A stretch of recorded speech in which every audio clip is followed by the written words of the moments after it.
High friends, welcome to Phoenix online classes. मुलांना मागच्या लेक्चर्समध्ये आपण करंट इलेक्ट्रिसिटीमध्ये Wheatstone network, Wheatstone meter bridge, Kelvin method असे वेगवेगळे चॅप्टर्स पाहिलेत. आपण आपला आजचा हा 7 नंबरचा जो लेक्चर आहे त्या 7 नंबरच्या लेक्चर्समध्ये पोटेन्शियोमीटर नावाचं एक इन्स्ट्रुमेंट पाहिजे आपल्याला, जे की फिजिक्सच्या लॅबमध्ये यूज केलं जातं. It is an electrical device. हे कसं डिव्हाइस आहे, कशासाठी वापरलं जातं? सगळ्यात महत्वाची conditions, measuring the potential difference between the 2 points. 2 point मधलं पोटेन्शियल डिफरन्स मेजर करण्यासाठी, पोटेन्शियल मेजर करण्यासाठी एक लक्षात घ्या, जसं की आपण यानं काय मेजर करू शकतो, व्होल्टेज पण मेजर करू शकतो. ज्यावेळेस तुम्ही पोटेन्शियल डिफरन्स मेजर करता बिटवीन द 2 पॉइंट्स मधलं, त्यावेळेस एक लक्षात घ्या, कंडिशन असते की इलेक्ट्रिकल नेटवर्क मध्ये ईएमएफ ऑफ द सेल असतो, जी बॅटरी असते, ज्याला आपण इलेक्ट्रोमोटिव्ह फोर्स असं म्हणतो. 1 number two measuring the EMF of the cells. आपण ईएमएफ सुद्धा काढू शकतो, एखाद्या सर्किट मधला जो ईएमएफ जो कनेक्ट केलेला आहे तो सुद्धा काढू शकतो. सगळ्यात महत्वाची गोष्ट, आपण एखाद्या इलेक्ट्रिकल नेटवर्क मध्ये जर 2 ईएमएफ असतील तर त्याचं कंपॅरिझन पण केलं जातं. ईएमएफ ऑफ द सेलचं काय केलं जातं, कम्पेअर केलं जातं. Compare the EMF of 2 cell E1 and E2, E1 and E2, ह्या 2 सेलचं कंपॅरिझन पण केलं जातं. आणि सगळ्यात महत्वाचं, त्या सर्किटमध्ये जो ईएमएफचा ओन रेजिस्टन्स असतो, ज्याला आपण इंटरनल रेजिस्टन्स असं म्हणतात, ही बॅटरी आहे. हा झाला पॉझिटिव्ह टर्मिनल, हा झाला निगेटिव्ह टर्मिनल. त्याच्या निगेटिव्ह टर्मिनलला या सेलचा जो इंटरनल रेजिस्टन्स आहे, ज्याला आपण स्मॉल आर ने रिप्रेझेंट करतो, तो रेजिस्टन्सची व्हॅल्यू फाइंड आउट करण्यासाठी सुद्धा कोणाचा वापर केला जातो, पोटेन्शियोमीटरचा. लक्षात घ्या, to determine internal resistance of the cell. त्या वायरचा एक्सटर्नल जो टोटल रेजिस्टन्स असतो तो रिप्रेझेंट कशाने करतात, कॅपिटल आर न. पण जो इंटरनल रेजिस्टन्स असतो या सेलचा, हा रिप्रेझेंट कशाने करायचा, स्मॉल आर न. आता मला एक साधा आणि सोपं सांगतो मुलांना, लक्ष द्या. ज्यावेळेस आपण हे पोटेन्शियोमीटर नावाचा जो एक्सपेरिमेंट पाहतोय, पोटेन्शियोमीटर नावाचा जो पॉइंट्स पाहतोय, या पॉइंट मध्ये काय मेजर करतोय, एक तर पोटेन्शियल डिफरन्स मेजर करताय बिटवीन द 2 पॉइंट्स मधलं, व्होल्टेज मेजर करताय किंवा ईएमएफ ऑफ द सेलची व्हॅल्यू फाइंड आउट करताय. कंपॅरिझन करू शकतात 2 सेल मध्ये to determine the internal resistance of the cell. तुम्ही म्हणाल की सर आपण व्होल्टेज मेजर करण्यासाठी व्होल्टमीटरचा पण वापर करतो, बरोबर आहे. बऱ्याच जणांना प्रश्न पडला असेल की पोटेन्शियोमीटर मध्ये जर पोटेन्शियल डिफरन्स मेजर करतात, for example potential difference measure करता येत असेल किंवा व्होल्टेज मेजर करता येत असेल, त्यालाच आपण व्होल्टेज म्हणतोय, जर मेजर करता येत असेल तर तुम्ही म्हणाल की सर व्होल्टमीटर पण असं एक डिव्हाइस आहे, ज्या डिव्हाइसनं व्होल्टेज मेजर केलं जातं, पोटेन्शियल डिफरन्स मेजर केला जातो. पण मुलांना सगळ्यात महत्वाचा, हा जो इलेक्ट्रिकल जो डिव्हाइस आहे, हा ऍक्युरेट मेजरमेंट करतोय. ऍक्युरेट मेजरमेंट पोटेन्शियल डिफरन्सचा accurate measurement, potential accurate measure करण्यासाठी कोणाचा वापरला जातो, पोटेन्शियोमीटर. सगळ्यात महत्वाचं, हे पोर्टेबल आहे, त्याचा डेली पर्पज आपण यूज करू शकतो, बरोबर. पण पोटेन्शियोमीटर आपण एका ठिकाणाहून दुसऱ्या ठिकाणावर नेणं शक्य नाहीये. का नाहीये त्याचं रिझन मी तुम्हाला कन्स्ट्रक्शन मध्ये सांगेन. व्यवस्थित छानपैकी समजून घ्या. Potentiometer it is a device to measuring the potential difference between the 2 points, to measure the EMF of the cells, compare the EMF of the 2 cells, and to determine the internal resistance of the cells. मुलांनो, ज्यावेळेस तुम्ही व्होल्टमीटरचा विचार करता comparison मध्ये ह्या दोघांच्या, त्यावेळेस accurate measurement कोण देत आहे, पोटेन्शियोमीटर. ऍक्युरेट मेजरमेंट कोण देत आहे, पोटेन्शियोमीटर. व्होल्टमीटर पण, व्होल्टमीटर हे पोर्टेबल आहे. मॅक्झिमम टाइम्स मध्ये आपण इलेक्ट्रिकल इन्स्ट्रुमेंट कोणतं वापरलं जातं, व्होल्टमीटरच वापरलं जातं. पण ज्यावेळेस एक्सपेरिमेंट करत असताना जर ऍक्युरेट मेजरमेंट पाहिजे असेल तर पोटेन्शियोमीटर वापरलं जातं. काय वापरायचं त्याचं रिझन मी तुम्हाला पुढे जाऊन सांगतो, लक्ष ठेवून ऐकाल. नीट आणि जेई मध्ये याच्यावर बरेचसे प्रॉब्लेम्स. भरपूर नेक अँड जेल जे आपण घेणार. To determine the internal resistance of the cell, आपण रेजिस्टन्स कसा काढायचा, कंपॅरिझन कसं करायचं आणि ईएमएफ ची व्हॅल्यू कशी काढायची ते पाहू. पण हे काढत असताना लक्षात घ्या, हा पोटेन्शियोमीटर जो डिव्हाइस आहे तो बनवलाय कसा, ज्याला आपण कन्स्ट्रक्शन असं. ओके, पॉइंट्स पहा.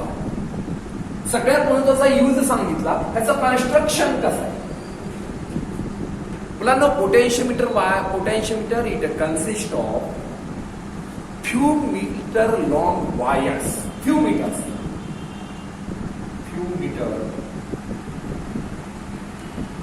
long wire. कोणतं? कॉन्स्टंटन, मॅग्नी. ओके, जे कॉन्स्टंटन किंवा मॅग्नीन वायर घेत आहे त्या फ्यू मीटर लॉंग म्हणजे जवळपास किती 2 to 10 meters long wires having a uniform cross sectional area, जैसा यूनिफॉर्म क्रॉस सेक्शनल एरिया. लक्षात घ्या मी काय वापरतोय. जे कोणतं wire 1 few meter long wire घेतात, जसं की आपण 2 to 10 meter लॉंग वायर घेतोय, ज्या वायरचं नाव कॉन्स्टंटन और मॅग्नीन वायर आहे. का घ्यायचं कॉन्स्टंटन आणि मॅग्नीन, मी तुम्हाला मागच्या लेक्चर मध्ये सांगितलंय, कारण की त्याचा कोइफिशियंट टेम्परेचर कोइफिशियंट जो आहे तो अल्फा, त्याची व्हॅल्यू पॉझिटिव्ह आहे. लक्षात घ्या, कारण की रेजिस्टन्सची व्हॅल्यू त्याची निग्लिजिबल असते, रेजिस्टन्सची व्हॅल्यू निग्लिजिबल असते. ओके, पुढे जाऊन सांगतो, लक्ष द्या. युनिफॉर्म क्रॉस सेक्शनल एरिया आहे. एक वुडन बोर्ड घेतोय मुलांना, आपण एक लाकडी बोर्ड घेतोय, त्याच्यावर आपण 2 कॉपर स्ट्रीप पण घेतोय. लक्षात घ्या, कॉपर स्ट्रीप. कसं आहे हे 2 to 10 meter लॉंग वायर काय काय लक्षात घ्या. हा वायरचा स्टार्टिंग पॉइंट जर आपण कन्सिडर करू ए, हे वायर 2 to 10 meter मध्ये ह्याला प्रत्येक सेगमेंट मध्ये कनेक्ट केले. सेगमेंट मध्ये एक लक्षात घ्या, हा जरा 1 meter लॉंग वायर परत इथे कनेक्ट करा, इथनं खाली घ्या. ओके मुलांना, हा झाला wire AB. It is called as the potentiometer wire. Wire AB हे कोणतं वायर आहे? पोटेन्शियोमीटर वायर आहे. आणि हे पूर्णगिरी 10 मीटर लॉंग पर्यंत आहे, ज्याच्यामध्ये प्रत्येक सेगमेंट हा 1 मीटरचा आहे. याच्यामध्ये हा कॉपर स्ट्रीपला ते कनेक्ट केले. तर these wires are connected in the series combinations. याचा अर्थ हे वायर एकानंतर एक जोडलेत म्हणून याचा अर्थ आपण काय म्हणतोय, हे कॉपर स्ट्रीप आहे, या स्ट्रीप आहे, लक्ष घेऊन ऐका, या स्ट्रीपला ते कनेक्ट केलेले. याचा अर्थ असा होतो की हे वायर कोणत्या कॉम्बिनेशन्स मध्ये? सिरीज कॉम्बिनेशन्स मध्ये. वायरचं नाव काय? एबी आहे, हॅव्हिंग द लेंथ एल. लक्षात घ्या, मोडतो मी याला.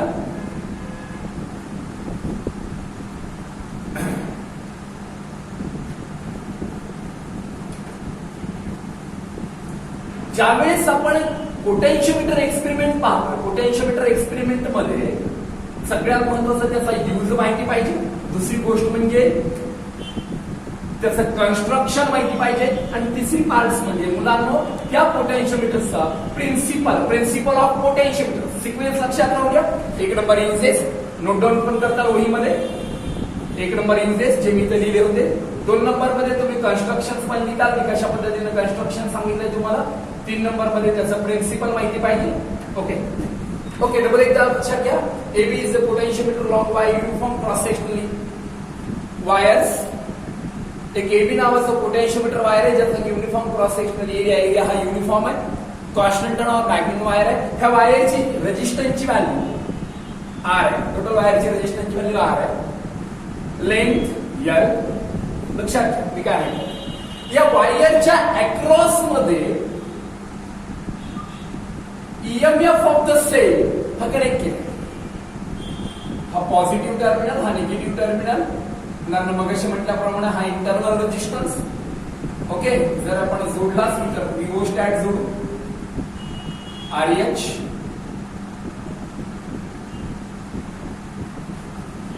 ओके, या ठिकाणावर एक नेटवर्क काढलंय, एक डायग्राम काढली आहे. इथून इथपर्यंत नाव देऊ वायर एसी. शॉर्ट लेंथ आहे स्मॉल एल. लक्षात घ्या छान. Okay, total wire AB resistance of the potentiometer wire R, length of the wire L. Okay, these wires can be divided into the number of segments. ज्यावेळेस हे wire number of segment मध्ये connect केलं जातं वेगवेगळ्या segment मध्ये, लक्षात घ्या wire एबीच्या across मध्ये ईएमएफ ऑफ द सेल आहे जे रिओस्टॅट आहे आरएच म्हणून आणि इंटरनल रेजिस्टन्स. मुलांना सांगितलंय काय थोडंसं लक्ष ठेवून एकदा बघायचं, एक प्रिन्सिपल सांगितलंय. प्रिन्सिपल काय सांगतोय सांगतो, ऐकून घ्या. मी प्रूफ पण करून दाखवतो पण त्याच्या अगोदर मी प्रिन्सिपल सांगतो की काय प्रिन्सिपल आहे. मुलांना तुम्हाला हा पॉईंट दिसतोय वायर पॉईंट एचा आणि बीचा, या दोन पॉइंट मधलं पोटेन्शियल ए पॉइंटचं पोटेन्शियल व्ही आहे आणि बी पॉइंटचं पोटेन्शियल व्हीबी आहे. पोटेन्शियल कधी लक्षात घ्या, हे हायर पोटेन्शियल आहे आणि हे लोअर पोटेन्शियल आहे, याला फॉलो पोटेन्शियल असं म्हणतात. हे हाय पोटेन्शियल कारण की पॉझिटिव्ह टर्मिनलला जोडलाय आणि लो पोटेन्शियल आहे हा निगेटिव्ह टर्मिनलला जोडलाय. याला आपण VA minus VB is equal to VAB लिहिलं तरी चालेल. मुलांना या पॉइंटचा जो पोटेन्शियल डिफरन्स आहे between these two points, potential difference between these 2 points, हा potential difference त्या potentiometer वायरच्या लेंथच्या is potential difference between the 2 points is directly proportional to the length of wire, पूर्ण वायरची length, to the length of wire, to the काय length of wire. That means once again repeat करतोय, potential difference between the 2 points on the potentiometer wire is directly proportional to the length of the wire between these 2 points. ज्या दोन point वर जर तुम्ही potential घेताय ते potential हे directly proportional असेल कुठपर्यंत, तर length of the wire between these 2 points जिथपर्यंत घेतलाय. For example A B length L असं लिहू मी याला, VAB is directly proportional to the L. Length L घेतो, VAC is directly proportional to the L. बघा मी लेंथ जेवढी घेतोय ना तिथपर्यंत त्या लेंथच्याच पोटेन्शियल इक्वल डायरेक्टली प्रोपोर्शनल. हे कसं प्रूव्ह करतोय मी, हे प्रिन्सिपल आहे. मी तुम्हाला युजेस सांगितले, कन्स्ट्रक्शन सांगितलं, 2 to 10 मीटर लॉंग वायर घेताय म्हणून ते एका वुडन बोर्डवर कनेक्ट केलं आपण, त्याला लक्षात घ्या टच केलं. प्रिन्सिपल मला सांगितलं, काय सांगितलं प्रिन्सिपल लक्षात घ्या, potential difference between 2 points on potentiometer wire is directly proportional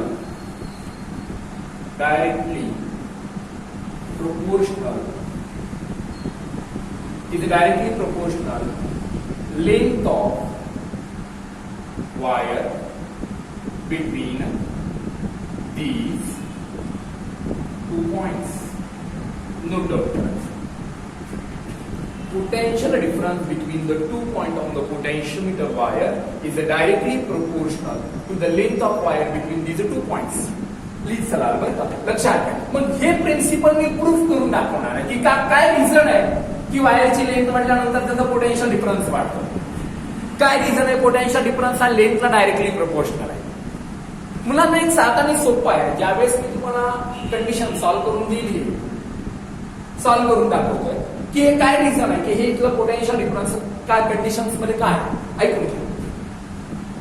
हा ईएमएफ आहे बघा, when closing the key EMF supply the electric current आहे. These current flowing through the potentiometer wires, याच्यामधनं हा करंट फ्लो होईल, लक्षात घ्या होईल ना. ज्यावेळेस हा करंट त्या पोटेन्शियोमीटर वायर मधनं फ्लो होईल त्यावेळेस एक लक्षात घ्या, त्या करंटची व्हॅल्यू फाइंड आउट करणं गरजेचं आहे. Current in the potentiometer wire I. Current काढण्यासाठी 2 गोष्टी लागतात. एक नंबर मध्ये EMF divided by total resistance in the electrical network. Total resistance म्हणजे external resistance capital R, internal resistance small R. I is equal to E by R. हे कसं आलं ते सांगतो मुलांना. ओहम्स लॉ आठवा. ओहम्स लॉ काय सांगतो, V is equal to काय IR म्हणजे I is equal to V by R. V ला आपण लक्षात घ्या E पण लिहू शकतो. R म्हणजे एक कारण हा internal resistance. I is equal to V by R. याच्याकडे बघा, याच्यानुसार हा फॉर्म्युला म्हणताय. सांगा पोटेन्शियोमीटर मधनं फ्लो होणाऱ्या वायरच्या करंटची value I is equal to E by काय R. According to the Ohm's law, Ohm's law काय सांगतो लक्ष देऊन ऐका. ओहम्स लॉ असं सांगतो की potential difference between the two points that means VAB is equal to I R V is equal to I R. आयची व्हॅल्यू आहे आपल्याकडं VAB is equal to E upon R plus R into capital R. लक्ष द्या बरं मी काय म्हणतो. ज्या वेळेस मुलांना मी हा फॉर्म्युला असा म्हणतोय, जर मी एक लक्षात घ्या ह्या वायरच्या टोटल लेंथ कॅपिटल एल आहे. डबल एकदा सांगा, मी पहिल्यांदा नेटवर्क मध्ये काय फाइंड आउट केला, करंटची व्हॅल्यू काय काढली, I is equal to E upon R plus R. According to the Ohm's law VAB is equal to I R. The potential difference per unit length. मी जर याच्या डिव्हिजन मध्ये लेंथची व्हॅल्यू डिवाइड केली, VAB upon L is equal to E R upon R plus R into L. लक्षात घ्या याच्यामध्ये condition कशी आहे की ईएमएफ ऑलवेज कॉन्स्टंट असतो, लेंथ ऑलवेज कॉन्स्टंट असते, रेजिस्टन्स कॉन्स्टंट आहे. पण सगळ्यात महत्वाचं, जर हा ईएमएफ जर कॉन्स्टंट असेल त्यावेळेस व्हीएबी अपॉन एल ही व्हॅल्यू ऑलरेडी काय असेल म्हणे कॉन्स्टंट असेल. आणि त्या कॉन्स्टंटला पोटेन्शियल ग्रेडियंट असं म्हणतात. It is called as a potential gradient. लक्षात घ्या कोणतं ग्रेडियंट म्हटलंय, पोटेन्शियल ग्रेडियंट. लक्ष द्या मी हे मोडतोय. Potential gradient. बरं परत एकदा बघा, मुलांना मी प्रिन्सिपल सांगितलं, करंटची व्हॅल्यू फाइंड आउट करून दाखवली की V is equal to I R नुसार. Potential difference per unit length is equal to constant VAB upon L. This VAB upon L is equal to constant, and this constant is called as potential gradient. Potential gradient is represented by K. That means VAB upon L is equal to K. लक्षात घ्या मी काय म्हटलंय, VAB upon काय K. जसं की एक लक्षात घ्या, equation first, equation second, equation third. Okay लक्षात घ्या VAB upon L is equal to constant. पुढे जाऊ आपण, मुलांना लक्षात घ्या potential difference per unit length is equal to constant and this constant is called as the potential gradient. Potential gradient. मुलांना हा पोटेन्शियल ग्रेडियंट आहे ना, कंडिशन आहे, जर समजा मी वायर एबी पर्यंत पोहोचत असेल तर याच वायर मध्ये अजून एक लेंथ पॉइंट आहे ज्याचं नाव सी आहे. बरोबर आहे, वायर एसी त्याची लेंथ कोणती आहे, स्मॉल एल आहे. मग मला सांगा मी याला असेही लिहू शकतो, VAC upon L is equal to constant and this constant is called as the K. Constant असेल तर मी VAC is directly proportional to the L असंही लिहिल, कारण की कॉन्स्टंट आहे तो. मी याला असंही लिहिल, VAB is directly proportional to the L. This is called as the principle of potentiometer. हे पोटेन्शियोमीटरचं प्रिन्सिपल आहे. Potential difference between the two points is directly proportional to the length of wire between these two points. Length बघा, जेवढी पोटेन्शियोमीटरची value घेत आहे ए to be पर्यंत, तिथपर्यंत length घेतोय कॅपिटल एल. जर मी वायर एसीचा विचार केला तर एक लक्षात घ्या, तिथलं potential VAC is a proportional to the L, म्हणजे length of the segment, length किती घेतोय, स्मॉल एल घेतोय. मुलांना याला म्हणायचं principle of potentiometer. Principle of potentiometer. लक्षात राहू द्या काय काय सिक्वेन्स आहे. ओके पहिल्यांदा construction uses, construction principle, potential difference per unit length is called as potential gradient. अशा पद्धतीने तुम्ही तुमच्या वहीमध्ये नोट्स तयार करा. Okay thank you.